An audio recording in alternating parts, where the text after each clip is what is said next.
Bom dia a todos. Bom dia. Que a paz do nosso Mestre Jesus, que as bênçãos do nosso Pai Maior nos envolvam mais uma vez. Que os nossos corações estejam abertos e receptivos a todo esse trabalho que a espiritualidade merece a nós. Nesse momento, a espiritualidade está circulando aqui o ambiente, verificando a necessidade de cada um de nós e com certeza nos trazendo para nós os benefícios, o tratamento que necessitamos. Basta que a gente esteja fazendo essa conexão. Se a gente estiver pensando no jogo do futebol mais tarde, se a gente estiver pensando o que a gente vai fazer de mistura, aí a conexão não é tão boa, né? Então, vamos agora, nesses minutos, ficar totalmente em comunhão com todas essas bênçãos que já estão aqui nos abraçando nesse domingo de manhã. Nós estamos no mês de abril e foi sugerido que eu falasse sobre um médium assim que nós temos assim muito respeito e amamos muito. Vocês sabem qual seria esse médium que no mês de abril faria aniversário? Todo mundo conhece. Alguém não conhece Chico Xavier? Difícil não conhecer, né? Se ele estivesse entre nós, ele teria completado 116 anos, agora no dia 2 de abril. Ele nasceu em 1910. Chico Xavier é uma figura que a gente sempre traz como exemplo nas nossas vidas, assim como a gente sempre traz os exemplos de nosso Jesus, nosso Mestre Jesus. Mas a doutrina espírita, ela nos ensina uma coisa muito importante. Como a Lourdes falou, já no início também, nós somos espíritos imortais, uma vez criados por Deus, nós nunca mais deixaremos de existir. O nosso corpo é perecível, ou seja, ressurreição não existe. O que existe é reencarnação, porque a ressurreição seria a vida do nosso corpo físico de volta. Ele não existe, ele perece, mas nós, como espíritos, vamos continuar vivenciando, aprendendo, evoluindo, então nós vamos reencarnar várias vezes. E para que isso existe? Por que nós temos essa possibilidade? Para que a gente vá a cada reencarnação aprendendo um pouquinho mais, tirando do nosso dia a dia as imperfeições. Não são perfeitos. Nós aqui não temos defeitos, nós temos imperfeições que podem ser corrigidas. Aí a cada existência que a gente reencarna no novo corpo, a gente vai evoluindo, a gente vai aprendendo, a gente vai deixando de fazer algumas coisas que não são boas, a gente vai somando ao nosso perfil boas atitudes e bons sentimentos. Isso a gente aprende na doutrina espírita, aprende. Então nós aqui já morremos, entre aspas, várias vezes. É que a gente não lembra. Então nós já reencarnamos várias vezes. Fomos para a espiritualidade, fazemos um balanço, verificamos o que tem que ser feito para melhorar, depois nós temos uma nova oportunidade para reencarnarmos e continuarmos somando os nossos conhecimentos. Tem pessoas que não dão muito valor nisso. Haja vista que a gente sempre ouve também a doutrina espírita nos esclarecendo que a fila é enorme, a gente demora para voltar. E tem pessoas que voltam, ou seja, todos aqui tivemos a oportunidade de voltarmos, estamos reencarnados, mas algumas pessoas não aproveitam muito. Como nós temos a ajuda, o amparo, o suporte da doutrina espírita, vale a pena que a gente fale, pense e haja. Não, eu tenho que me esforçar, eu tenho que aproveitar essa oportunidade para que eu possa crescer um pouquinho mais, subir aquela escala evolutiva que a Lourdes mencionou. Tá, mas o que isso tem a ver com Chico Xavier? Tem muito a ver. Porque quando a gente fala desses avatares, Chico Xavier, Luísa de Abreu, Meimei, Bezerra de Menezes, Eurípides Barçanufo, são espíritos que a gente sempre se refere a eles como sendo que eles têm uma grande envergadura. são espíritos evoluídos, Divaldo mesmo, que nos deixou há pouco tempo. Então a gente reconhece que esses espíritos têm um potencial muito grande. Mas nós também chegaremos nisso. Se nós temos essa trajetória reencarnatória para aprendermos a cada vez, a cada reencarnação, aprendermos um pouco mais, crescermos, evoluirmos, porque a gente sabe que a gente não regride nunca. Alguns até estacionam, por inúmeros motivos, no seu degrauzinho, não quer subir, não desce, mas também não quer subir. Só que nós, a nossa tendência é ir subindo. Se nós temos essa possibilidade, por misericórdia de Deus, nós um dia seremos espíritos também evoluídos como esses nossos irmãos. A trajetória deles está um pouco mais avançada que a nossa, mas nós chegaremos lá. Talvez um dia, em alguma palestra pública, estejam, daqui a muito tempo para a gente, mas estejam se referindo a nós. Porque o Espírito tal nos deixou o seguinte ensinamento, ou fez a seguinte atividade que foi muito boa para o meio espírita, por que não? Então nós vamos falar do Chico hoje, mas não como, nossa, que coisa fantástica. Ele é sim, mas vamos falar de um irmão que nos dá exemplos, que se nós seguirmos, um dia nós também estaremos em condição de ajudar, de ser caridoso, bondoso como ele foi, ok? Então, o que eu quero deixar aqui bem claro que não é uma coisa inatingível. Nós podemos atingir sim. Cada um tem um caminho a seguir, mas de uma maneira ou de outra nós poderemos ser tão bons, generosos e úteis à humanidade como esses irmãos foram, tá? Então, não é uma coisa inatingível. Vamos começar hoje a trabalhar para a gente chegar nesse objetivo um dia. Como eu disse, Chico ele nasceu em abril, 2 de abril de 1910. Ele era filho de um casal que eles eram analfabetos. O pai, ele vendia bilhetes de loteria e a mãe lavava roupa para fora. Mas eles tinham muita união, muito amor. Era uma família muito unida. E Chico Xavier nasceu nessa família. O pai chamava-se João Francisco, João Cândido Xavier, e a mãe, ela se chamava Maria de Deus. Só que Maria de Deus, ela tinha problemas cardíacos e ela veio a desencarnar e Chico tinha 5 aninhos. Era ele mais 8 irmãos. O pai ficou sem saber o que fazer, ele não tinha estrutura emocional, ele não sabia como criar aquelas crianças. E aí ele foi obrigado a dividir os irmãos. Alguns foram para a casa de familiares, outros para a casa de amigos, e Chico Xavier, ele ficou com uma madrinha, com a Rita de Cássia. Sua mãe era maravilhosa, meiga, bondosa, amorosa, mas Rita de Cássia tinha um gênio difícil. Ela já era irritada por natureza, brava, sem paciência, intolerante. E Chico, com 5 anos de idade, já começou a perceber que ela tinha uma personalidade muito diferente da mãe. E ela batia nele, ele fazendo alguma coisa certa ou errada, ele apanhava. Ela chegou ao ponto de amarrar garfos, eu acho que vocês já ouviram, né? Amarrar garfos no ventre dele, e conforme ele se movimentava, aqueles garfos machucavam, feriam.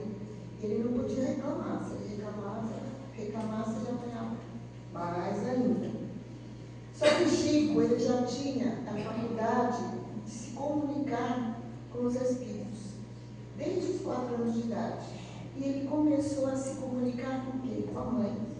E foi o lenitivo na vida dele. Foi o que começou a deixá-lo um pouquinho mais tranquilo.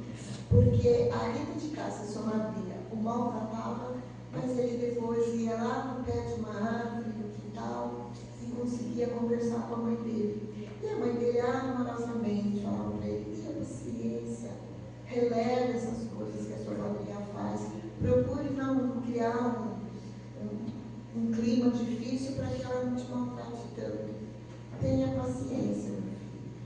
era isso que eu fazia ficar um pouquinho mais calma. Rita de Cássia chegou ao ponto de, como ela tinha um filho adotivo, ela chegou ao ponto de fazer com que ele tivesse que passar por uma experiência muito ruim. Ela foi numa bezendeira porque esse menino havia se machucado e tinha criado uma ferida em sua perna que não tinha jeito de curar. E a bezendeira falou para ela o seguinte: olha, você precisa pegar um cão e o cão tem que lamber a ferida desse menino durante 3 sextas-feiras. Ela falou: mas eu não tenho cachorro, eu não tenho animal em casa. Não poderia ser o meu filho adotivo, o Xavier? Ah, pode ser sim. E aí ela contou isso para ele, ele ficou apavorado. Mais uma vez ele se socorreu à mãe, a mãe falou assim: olha, faça isso, não crie atritos com ela, eu prometo que eu estarei com você nessa ocasião. E assim foi feito. Às 3 sextas-feiras, ele foi obrigado a ver aquela ferida, só que a mãe dele, em espírito, ficava emanando boas energias daquele ferimento. Ele conseguia visualizar ela.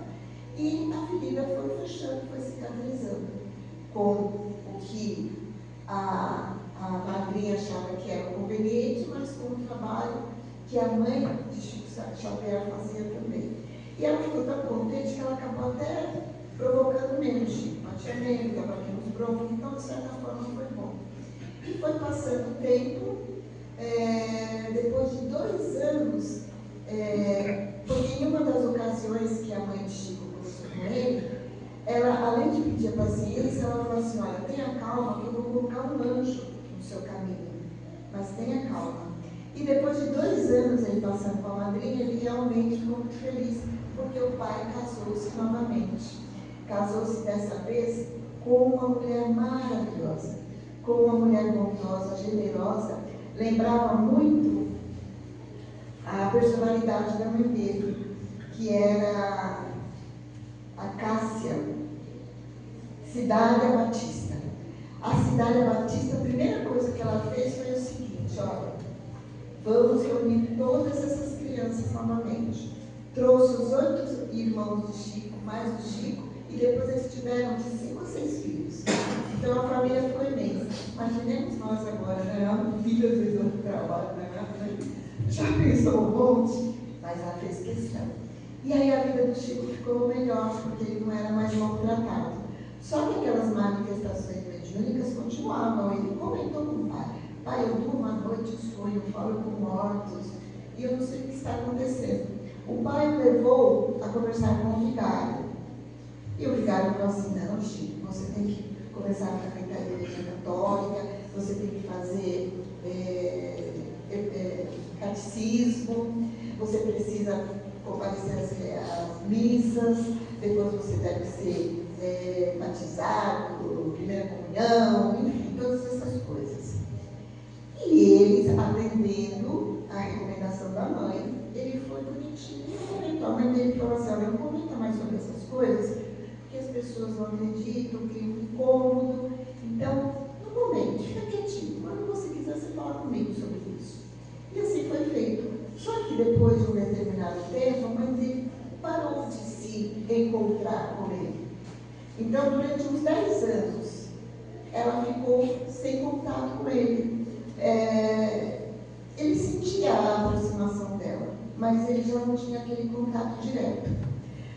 Quando ele estava com 17 anos, uma das irmãs dele teve um problema sério de saúde. Mas recorreram aos médicos, não adiantou muito, porque na realidade era um problema obsessivo. Vocês sabem o que é o problema obsessivo? É quando nós temos um contato com irmãozinhos que ainda não estão evoluídos e eles se juntam a nós porque nós os atraímos, nós somos vítimas, a gente trai pelo padrão de pensamento, sentimento e comportamento, e aí existe aquele incômodo, né? Nós não nos sentimos bem, mas não somos vítimas. Então vamos abrir o olho no que pensamos, sentimos e agimos. E assim foi feito. Como ela não lembrava,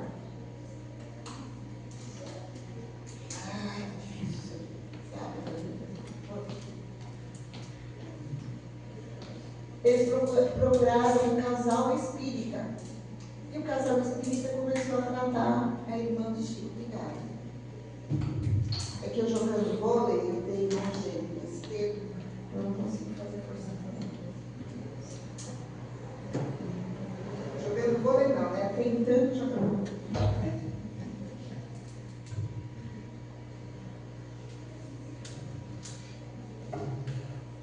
Esse casal foi tratando a irmã de Chico e ela foi ficando boa.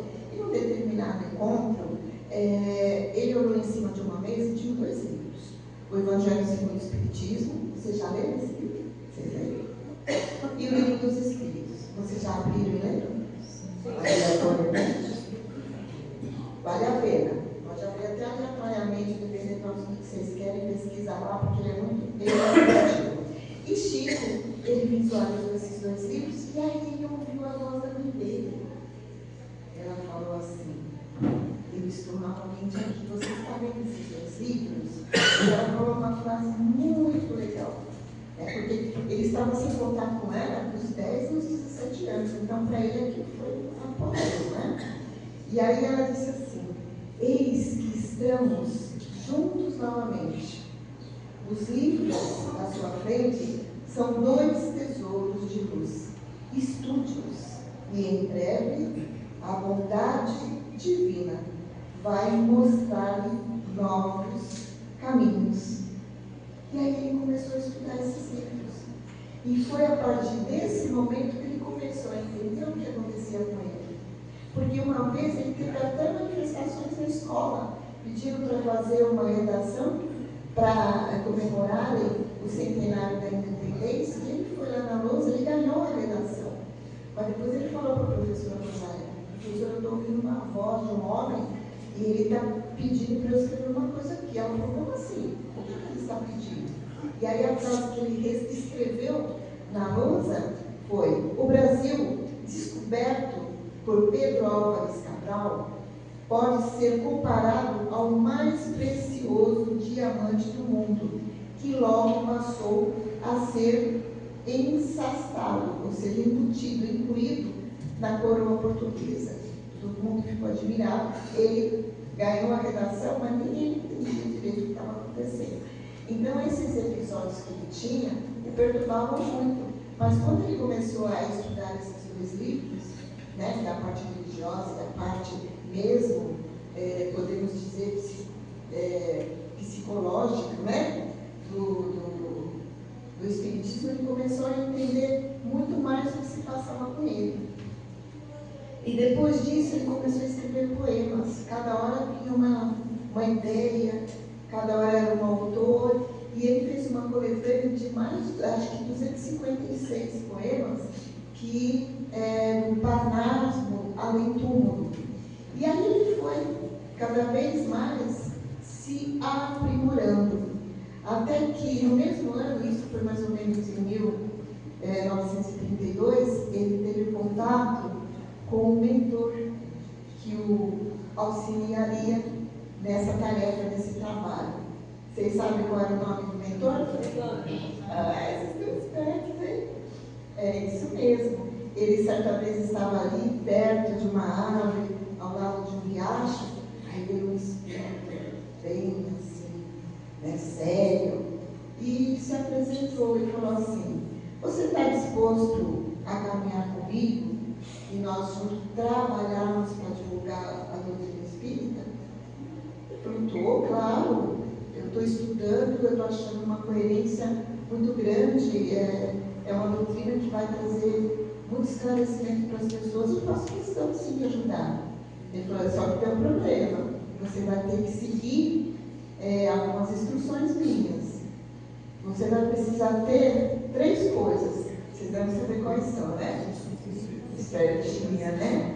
Disciplina, disciplina, disciplina. Nós temos disciplina uma vez só, pelo menos. Uma vez só. Quando a gente quer alguma coisa, quando a gente quer conquistar alguma coisa, a gente fica no querer ou a gente arregaça as mãos e vai com disciplina. A gente não muda o foco. A gente olha para o nosso objetivo e vamos em frente. Ou só fica naquela coisa: eu queria, eu podia, mas por isso, daqui não me deu, porque fulano não me ajudou, porque ciclano. E a gente deixa a nossa disciplina, a nossa persistência de lado. Se Chico Xavier tivesse feito isso, nós não teríamos tantos livros que ele nos deixou, mas ele seguiu a disciplina. Ele levou a sério aquela oportunidade. E juntos eles começaram a construir muitas coisas. Se houvesse tempo, eu comentaria um pouquinho sobre as existências anteriores de Emmanuel, sobre as existências anteriores de Chico, para nós entendermos melhor como que os dois se uniram. Mas mesmo não tendo essa condição, eu poderia dizer que são dois espíritos altamente preparados, né? Estavam preparados para construir tudo isso que só nos ajuda. Em 1950, o Chico já tinha escrito mais de 50 livros, psicografados, né? Em 1950. Mas depois chegou-se ao número de 451 livros. A proposta de Emmanuel no início era bem menos da metade. Só que o sincronismo deles foi tão grande que ele conseguiu escrever muitos livros. E alguns outros autores também. Não podemos esquecer de André Luiz e outros tantos nomes. Então, Chico conseguiu, através da sua mediunidade de psicografia, trazer para a gente livros que até hoje a gente usa como estudo. Né? Nós tivemos muitas dúvidas através desses livros. Né? Em 1959, Chico Xavier, que havia nascido em Pedro Leopoldo, Minas Gerais, ele muda-se para Uberaba. Aqui, gente, eu não tenho a pretensão de falar todos os detalhes, tá? Não dá. Se fosse falar todos os detalhes, a gente ficaria até as 14 horas. Se vocês quiserem, eu fico. Meu almoço já está pronto. Já estava prontinho, só esquentar o micro-ondas e comer. Mas, se vocês quiserem sair no horário, a gente não vai poder falar tudo, tá? Porque é muita coisa. Mas eu estou falando das coisas assim mais importantes e principais. E quando ele foi para Uberaba, ele já começou a participar de reuniões mediúnicas públicas na comunhão espírita cristã. E aí ele começou a ter contato com as pessoas, ele visitava as pessoas que necessitavam, levava uma palavra amiga, já começou a se interessar por ajudar aquelas pessoas carentes. Ele já começou a criar assim, situações que braços unidos favorecessem aqueles que precisavam.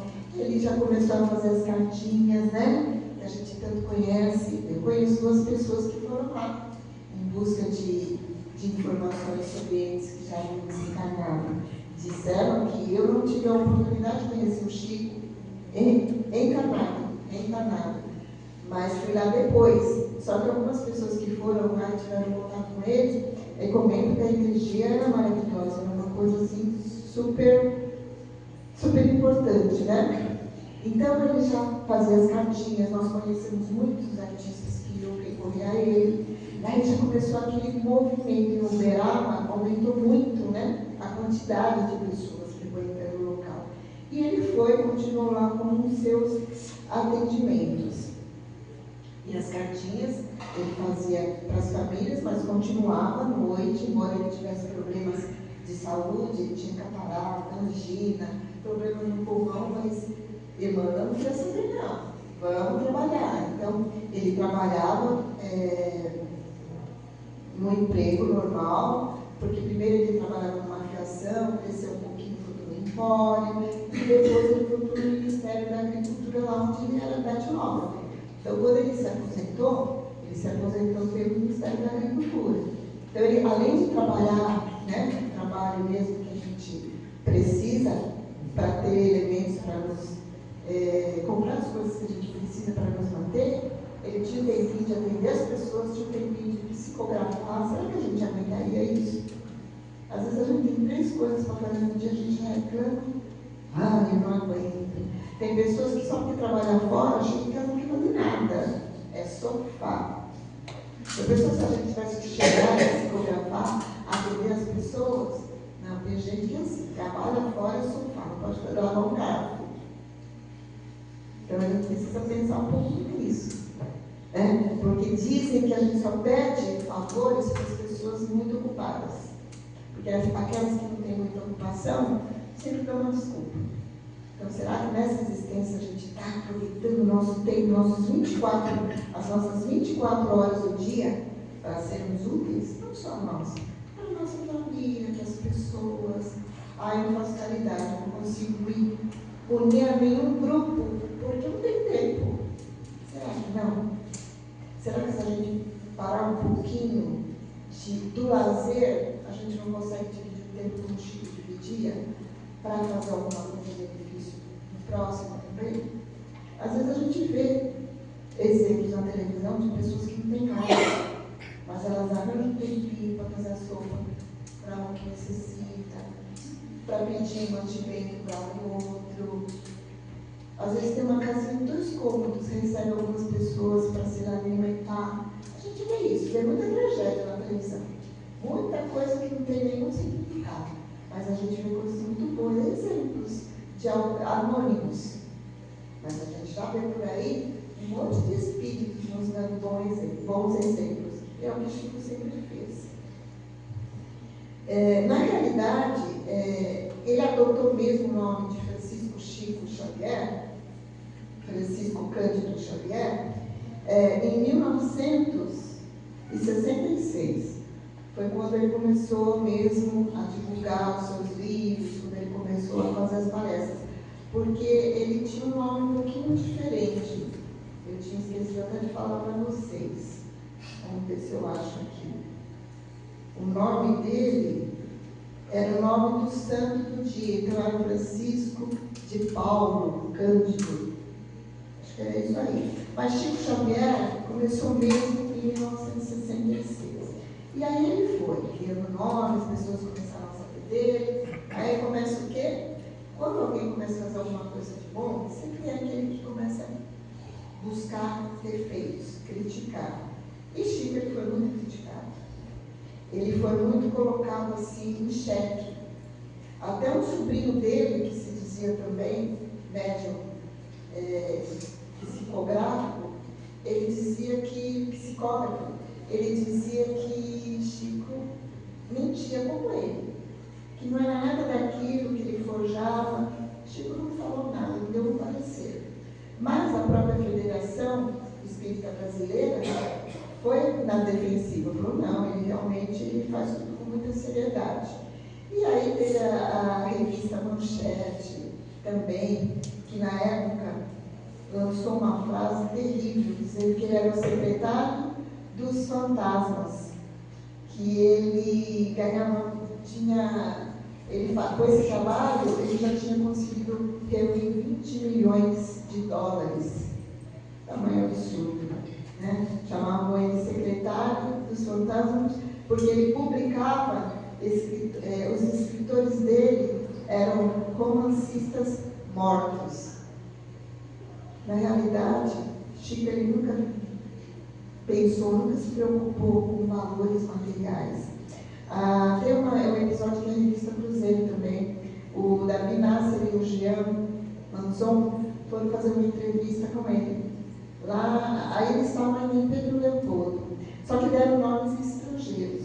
Chico os atendeu, fez a entrevista e depois ofereceu para cada um livro e fez fez umas escritas, uma dedicatória para cada um deles. E eles foram embora.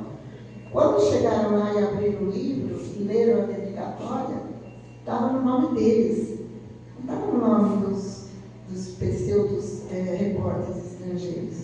Aí eles ficaram abismados. Poxa, a gente se identifica. Não, nós não nos identificamos. E ele sabia quem nós éramos.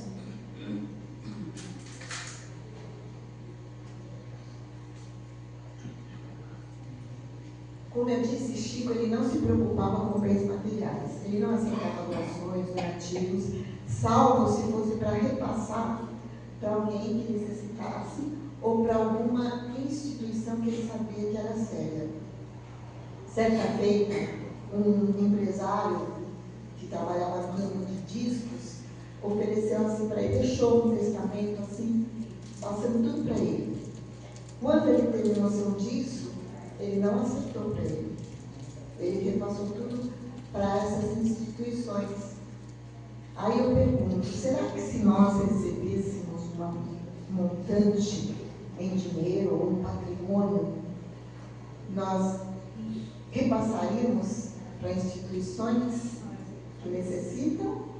A gente passava só um pouquinho, passava só a metade, aí passava um terço, aí 2 terços. Não vou passar nada, ou eu vou passar tudo. Não precisa me dizer, só pensem. Se eu recebesse um valor e soubesse, tivesse já a concepção da necessidade das pessoas, o que eu faria com isso? Vamos pensar. Daqui, talvez, uns 100 anos, 200 anos, se a gente fizer a mesma pergunta, a gente vai ter uma outra resposta. Daqui 300 anos, a gente vai ter uma outra resposta. Não importa. Cada um sabe, né, o que é mais importante nesse momento. Como a gente está crescendo, cada vez mais a nossa resposta vai estar mais próxima ao que realmente importa. Mas Chico, naquela época, já fazia isso.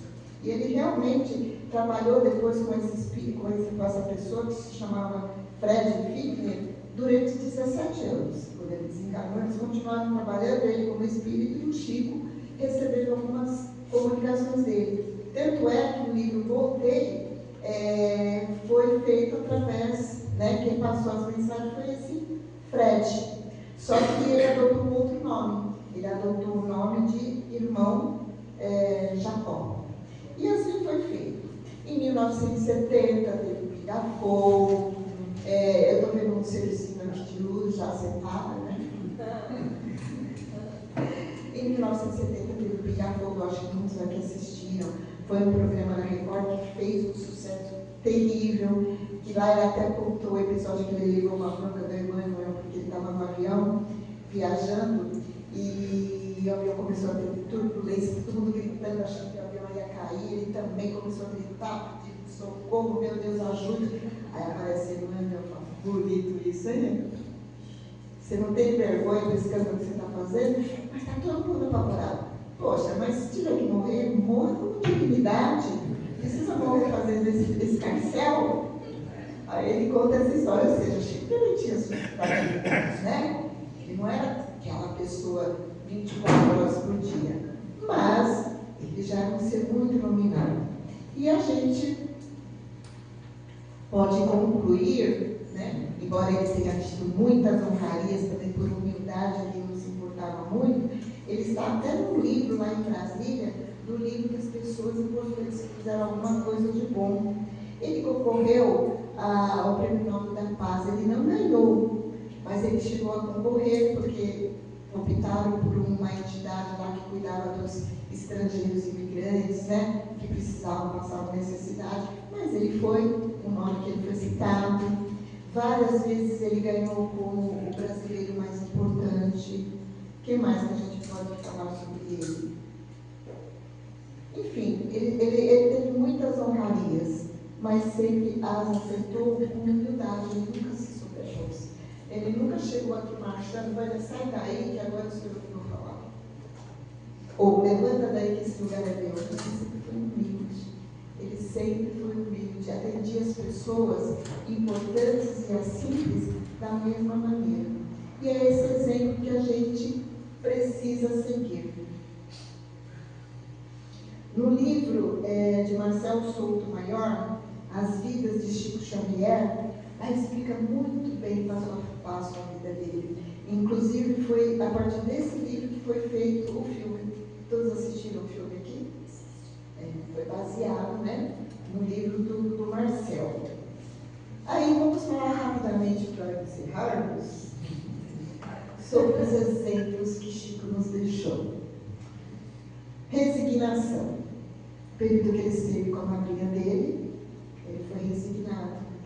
Ele não brigava com a madrinha, ele não xingava, não batia o pé, ele aceitava, principalmente porque a mãe dele o orientava também.